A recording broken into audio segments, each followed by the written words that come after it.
Let me tell you something that could change your life if you let it sink in. The richest people in the world are 75% entrepreneurs, 15% investors, 7% inheritors of wealth, 3% athletes, entertainers and artists, and 0% employees who only earn a salary. So if you want to manage your money like the 1%, you need to understand what those first four groups share. Entrepreneurs own businesses, investors own assets, wealthy kids own trusts, and athletes, entertainers and artists own rare skills. So it's clear, if you don't own something, you are what's owned. That's the secret most people miss. So how can you start owning things like the 1%? You follow the 25155010 rule.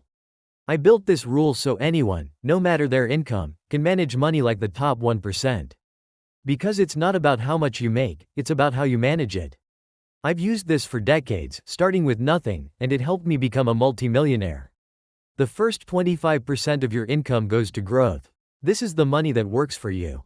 Not mindset talk. Real growth means buying things that increase in value. Most people pay bills and waste the rest, which is why 99% own nothing valuable. The system keeps you rich for a week and broke by month end, so you stay stuck working. The only thing that changed is the illusion of freedom. Break that cycle by putting 25% into assets, things that grow and generate income while you work. Start early. Billy invested $200 per month from 20, Phil invested $300 per month from 30. Even though Phil invested more overall, Billy ended up with far more because of time. That's the power of compound growth. Waiting costs more than you think. Choose your growth assets wisely. Start with index funds for steady growth. Add real estate or REITs if possible. Build high-income skills like sales, coding, or editing for the fastest returns. Then explore online businesses. Be cautious with individual stocks unless you know what you're doing. And treat alternatives like crypto or collectibles as high-risk experiments, not your foundation. Next, invest the right way. Use tax-advantaged accounts so you don't lose money to taxes. Whether it's ISA, Roth IRA, or similar options in your country, the principle is the same: protect your gains. Then actually invest. Automate transfers on payday so you never spend what should be invested. Keep it simple with index funds and a balanced portfolio. Once it's automated, stop overthinking. Wealth isn't built by picking perfect stocks, it's built by consistency. Focus on increasing your income so you can invest more. Build skills, earn more, and recycle that money into assets. The next 15% goes to stability. This keeps you in the game. Without it, one unexpected expense can destroy everything. I learned this the hard way when I bought a car on loan with no savings. And one breakdown pushed me into debt and stress for a year. That wasn't just a car problem, it was a stability problem. Build a stability fund by calculating your monthly essentials and saving at least 5 months' worth. This creates a safety net so you never have to sell investments at the wrong time. Store it correctly. It must be accessible within 24 hours, completely risk-free, and still earning something to fight inflation. High-yield savings accounts are ideal. Build it fast. Take 15% the moment your income arrives and move it automatically. Stack smart habits and accelerate your progress. Because real financial strength isn't just about growth, it's about staying in the game when life hits. But the next time you get paid, you top that $250 straight back up like it was never touched. Tactic 3 is the save by spending method. This might sound a bit crazy, but you can use roundup apps. These round every purchase up to the nearest dollar and move the difference into your savings. So if you spend $3.60, it rounds up to $4 and saves that 40 cents. It seems small but adds up quickly and you won't even notice it. Another way is using cashback. If you use a cashback credit card and pay it off in full each month, take those rewards and move them straight into your stability fund. Once your stability fund is full, you've got two choices. You can roll that money into growth or shift it into the final 10%, which we'll cover next.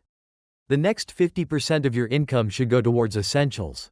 This is the 50% that feeds you, not your ego.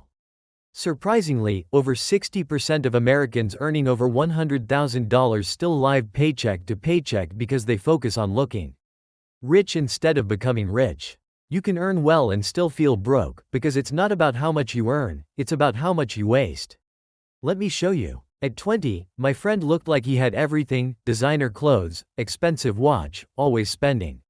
I was the opposite: basic clothes, cheap watch, just essentials.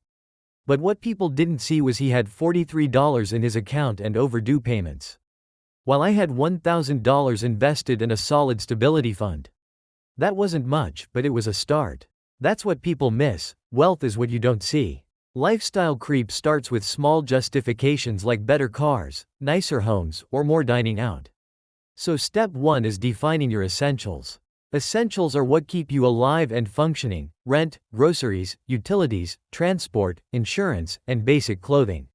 Not takeout, unused subscriptions, or services you don't even use.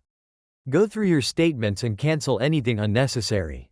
If it doesn't help you live, work, or stay healthy, it doesn't belong in your 50%. Cap essentials at 50% because most people already spend 60 to 70%.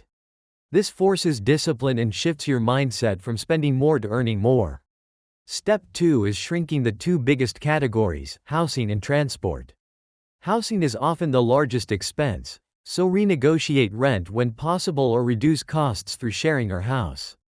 Hacking. Transport is another major cost. Avoid expensive new cars that drain your money. Buy reliable used cars or, if possible, eliminate the car entirely to save on payments, insurance, and maintenance. Step 3 is using rules, not willpower. When you're tired or stressed, willpower disappears. Systems don't. Before buying anything, ask simple questions. Is it impulse? If yes, wait 7 days. After that, ask again. Most of the time, the urge fades. If you still want it, ask if you're buying for brand or value. Choose value, not branding. Then ask, will this improve your life?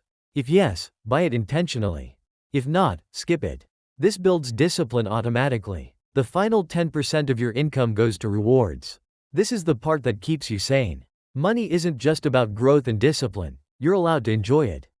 Without this, saving starts to feel like punishment, and most people end up overspending later. Use this 10% wisely. Spend it on things that truly matter. Vacations give you memories and prevent burnout. Hobbies keep your passion alive. Social experiences maintain relationships. Gifts strengthen connections with loved ones. These are meaningful uses of money. Step 1 is making it guilt-free. Spend this 10% without hesitation, but focus on value. Step 2 is preloading the fund.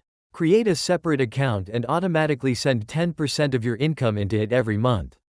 Don't cheat by adding extra. If it runs out, you wait. This forces smarter spending. Step 3 is prioritizing experiences over things. Material items may look rich, but experiences feel rich.